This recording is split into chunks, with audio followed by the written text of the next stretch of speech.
নীলের চোখে ঘুম নেই, বিছানায় এপাশ ওপাশ করেও ঘুম আসে না। জানলা দিয়ে ফুটে আসা জ্যোৎস্নার আলোটা মেঝের উপর চুপ করে পড়ে আছে। অভ্রর মুখটা বারবার ভেসে উঠছে চোখের সামনে। ইউনিফর্ম পরা শক্ত চোয়াল, হাসলে বাগালে টোল পড়ে। আর বিদায়ের সময় বলা সেই কথাটা, আমি ফিরে আসব। নীলের বুকের ভেতরটা ছটপট করছে, কেমন যেন দম বন্ধ লাগছে। মনে হচ্ছে বুকের বাঁ পাশে কেউ হাতুড়ি পেটাচ্ছে। নীল আর শুয়ে থাকতে পারে না, উঠে বসে পা দুটো মেঝেতে রাখতে শীতলতা ছুঁয়ে যায়। ওয়াশরুমে গিয়ে উজু করে আসে। পানির ফোঁটা টপ টপ করে পড়ছে ওর কপাল, গাল বেয়ে। জায়নামাজটা বিছিয়ে দেয় ঘরের কোণে। তাহাজ্জুদের নিয়ত বাঁধে। আল্লাহ আকবর বলে হাত তুলতে চোখ বেয়ে পানি গড়িয়ে পড়ে সেজদায় লুটিয়ে পড়ে নীল। নামাজ শেষে মোনাজাত ধরে, আল্লাহ, আমার কেন জানি মনে হচ্ছে আমার মেজর সাহেব ঠিক নেই। ওনার কিছু একটা হয়েছে। আল্লাহ, আমার এই ধারণা যেন সত্যি না হয়। আমার মেজর সাহেবের যেন কিছু না হয়। ওনার গায়ে একটা আঁচড় লাগতে দিও না। আল্লাহ, আমার মেজর সাহেবকে আমার কাছে সহি সালামতে ফিরিয়ে দাও। তাহাজ্জুদ নামাজ শেষ হয়, কিন্তু মনের অস্থিরতা কমে না। দূর মসজিদ থেকে ফজরের আজান ভেসে আসছে। আস আসলাতু খায়রুম মিনান নাম। নামাজ ঘুমের চেয়ে উত্তম। নীলের বুক কেঁপে ওঠে। নীল আবার যায় নামাজে দাঁড়ায়। ফজরের 2 রেখাত সুন্নত, তারপর 2 রেখাত ফরজ পড়ে নেয়। নামাজ শেষ করে মোনাজাত ধরে। হাত দুটো কাঁপছে, চোখের পানি গাল বেয়ে পড়ে জায়নামাজ বিছিয়ে দিচ্ছে। আল্লাহ, আমি জানি তুমি সব পারো। আমার দোয়া কবুল করো। আমার মেজর সাহেবের কপালে যদি মৃত্যু নামক শব্দ লিখে থাকো, তাহলে সেটা মুছে দাও। মোনাজাত শেষ হয়, তবুও মন শান্ত হয় না। বুকের ভেতর কেমন যেন শূন্যতা। মনে হচ্ছে অভ্র কিছু একটা হয়েছে। বাম বুকটা চিনচিন করে ব্যথা। নীল জায়নামাজটা ভাঁজ করতে পারে না। ওটা বুকের সাথে জড়িয়ে ধরে বসে থাকে। ভোরের আলো ফুটছে ধীরে ধীরে, পাখিরা ডাকছে, দুনিয়া জেগে উঠছে। কিন্তু নীলের দুনিয়া আটকে আছে অভ্রর ফেরার অপেক্ষা। ও জানে না অভ্র এখন কোথায়, কেমন আছে। শুধু জানে ওর দোয়া আর ভালোবাসা, এই দুটো জিনিস দিয়ে সে অভ্রকে মৃত্যুর হাত থেকে টেনে আনবে। বারান্দায় গিয়ে জানলার গ্রিল ধরে দাঁড়ায় নীল। চোখের পানি শুকায় না, বুকের ভেতরের দোয়া ফিসফিসানি থামে না। কারণ মন বলছে আজ রাতটা সাধারণ না। সকালে আজ অন্যরকম। সূর্যটা উঠেছে ঠিকই, কিন্তু আলোটা যেন বড্ড ভারী। চট্টগ্রামের শহরের বাতাসে আজ গুজবের গন্ধ। সেই গুজবের নাম একটাই, মেজর ওয়াসিম অভ্র চৌধুরী। সকাল 7টা বাজতে না বাজতে খবরটা আগুনের মতো ছড়িয়ে পড়ল। পত্রিকার হকারের হাতে হাতে কপালের কণ্ঠ, প্রথম আলো। প্রথম পাতা জুড়ে একটা ছবি, ইউনিফর্ম পরা অভ্রের ছবি, চোয়াল শক্ত, চোখে দীপ্তি। আর ছবির নিচে লাল কালি দিয়ে মোটা হরফে লেখা, মেজর ওয়াসিম অভ্র চৌধুরী গুলিবিদ্ধ, হসপিটালে মৃত্যুর সঙ্গে পাঞ্জা লড়ছেন। টিভি স্ক্রল করতে বারবার ভেসে আসছে সেই একই লাইন। ফেসবুক হ্যাশট্যাগ ট্রেন্ডিং, দেশের গর্ব, দেশের সন্তান ক্যাপশন, হাজার হাজার কমেন্ট। সকাল 7টায় ফাতেমা বেগম রান্নাঘরে চা বসেছিলেন। টিভি অন ছিল, সাউন্ড কমিয়ে। হঠাৎ স্ক্রলে চোখে পড়তে চায়ের কাপটা হাত থেকে পড়ে ভেঙে চুরমার হয়ে যায়। টিভির স্ক্রিনে ভেসে উঠছে ওনার ছেলের ছবি, মেজর ওয়াসিম অভ্র চৌধুরী। ফাতেমা বেগমের বুকের ভেতরটা হু করে উঠে, পৃথিবীটা দুলে উঠে পায়ের নিচে। ইস্তিয়াক, ইস্তিয়াক বলে চিৎকার করে ওঠেন। গলাটা কাঁপছে, হাত পা কাঁপছে। ইস্তিয়াক চৌধুরী দৌড়ে আসেন, রিটায়ার্ড কর্নেল। জীবনে কত যুদ্ধ দেখেছেন, কিন্তু ছেলের নামের পাশে মৃত্যুর সঙ্গে পাঞ্জা লড়ছে, লেখাটা দেখা মাত্র ওনার বুক কেঁপে উঠল। ফাতেমা ওনার বুকের মধ্যে ঝাঁপিয়ে পড়ে হাউমাউ করে কাঁদতে থাকেন। আমার ছেলে, আমার অভ্র, ওর কিছু হয়ে গেলে আমি বাঁচব না। কান্নার শব্দটা পুরো বাড়ি ছড়িয়ে পড়ে। দোতলা বারান্দা বসে থাকা নীল সেই কান্না শুনতে পায়। বুকের ভেতরটা ছ্যাদ করে ওঠে। এক মুহূর্ত দেরি না করে দৌড়ে নিচে নেমে এসে ড্রয়িং রুমের সোফায় বসে ফাতেমা কাঁদছেন। ইশতিয়াক চৌধুরী স্ত্রীর মাথায় হাত রাখার চেষ্টা করছেন, কিন্তু ওনার নিজের চোখ লাল পাথরের মতো শক্ত। মানুষটার গাল বেয়ে পানি গড়িয়ে পড়ছে। বুকের ভেতরটা মোচড় দিয়ে ওঠে। দৃশ্যটাও সহ্য হয় না। কাঁপা কাঁপা গলায় জিজ্ঞাসা করে, আন্টি কী হয়েছে? আপনি কান্না করছেন কেন? বলেন না কী হয়েছে।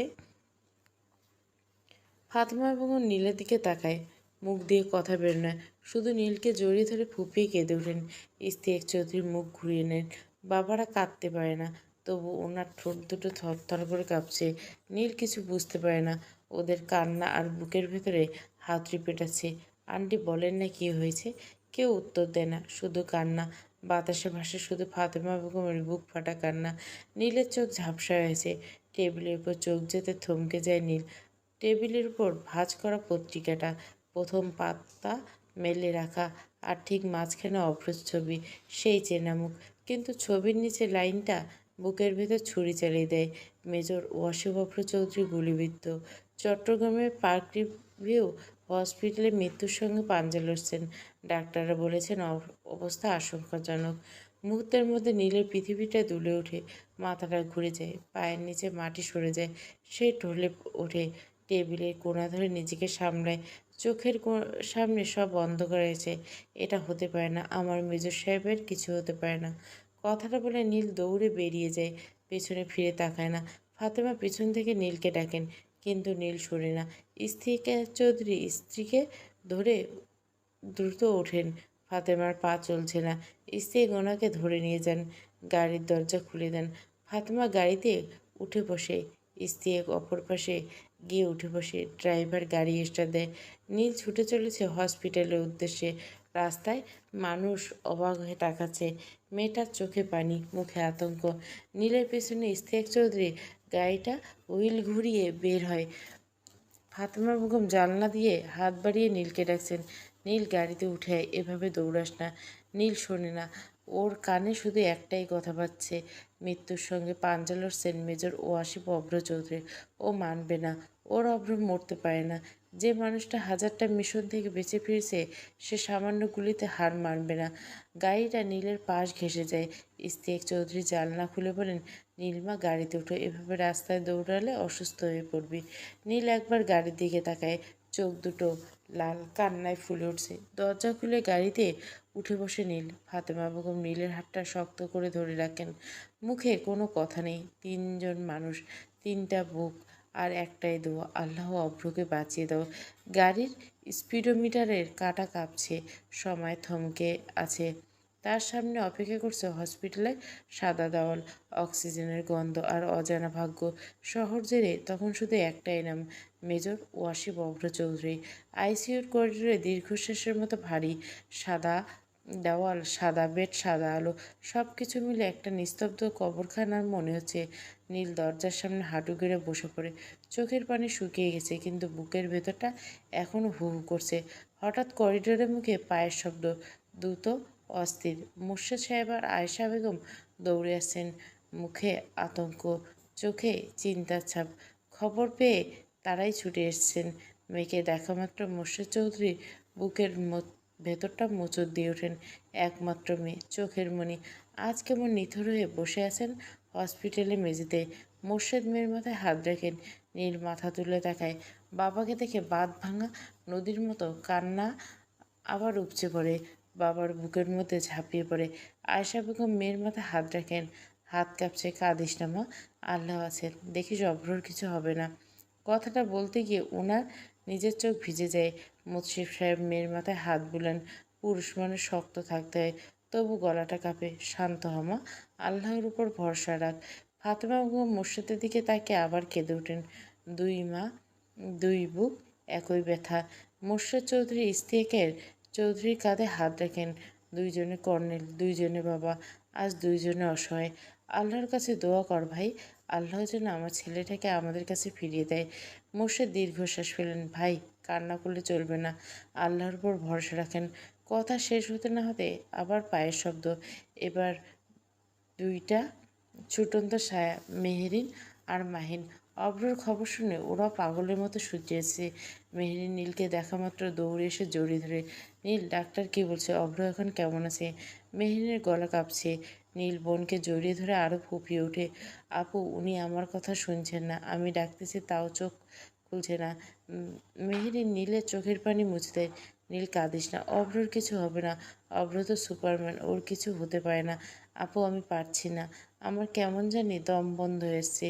ওই দরজার ওপাশে উনি মৃত্যুর সাথে লড়ছেন, আর আমি এখানে বসে আছি, আমি কিছু করতে পারছি না। মোর্শেদ সাহেব মেয়ের কাছে হাঁটু গেড়ে বসেন। মেয়ের মুখটা দুহাতে তুলে ধরেন। নীলিমা, আমার দিকে তাকা। শোন, কান্না করলে অভ্র ফিরে আসবে না। তুই যদি ভেঙে পড়িস, ও আরও ভেঙে পড়বে। ও তোর দিকে তাকিয়ে শক্তি পায়। তুই শক্ত থাকলে ও শক্তি পাবে, বুঝেছিস? মেহেরি নিজের ওড়না দিয়ে নীলের চোখ মুছে দেয়। নীল, ওঠ। এভাবে মেঝেতে বসে থাকিস না। নীল উঠে দাঁড়ায়, পা দুটো কাঁপছে। মেহেরিন আর মোর্শেদ দুপাশ থেকে নীলকে ধরে রাখে। নীল ওদের থেকে নিজেকে ছাড়িয়ে নিয়ে দৌড়ে যায় আইসিইউর কাচের দরজার সামনে। ভেতরে অভ্র নিথর হয়ে শুয়ে আছে। মেশিনের শব্দ একঘেয়ে বাজছে। করিডর এখনো আর নীলের কান্না নয়, একটা পরিবারের দোয়া, একটা পরিবারের অপেক্ষা, একটা পরিবারের ভালোবাসা, সব মিলে জমাট বেঁধে আছে। চলবে। মেজর ওয়াসিফ অভ্র চৌধুরী, পর্ব 14। পুরো গল্পটা প্লেলিস্টে। ভালো লাগলে অবশ্যই লাইক, শেয়ার এবং সাবস্ক্রাইব করবেন। Thank you for watching.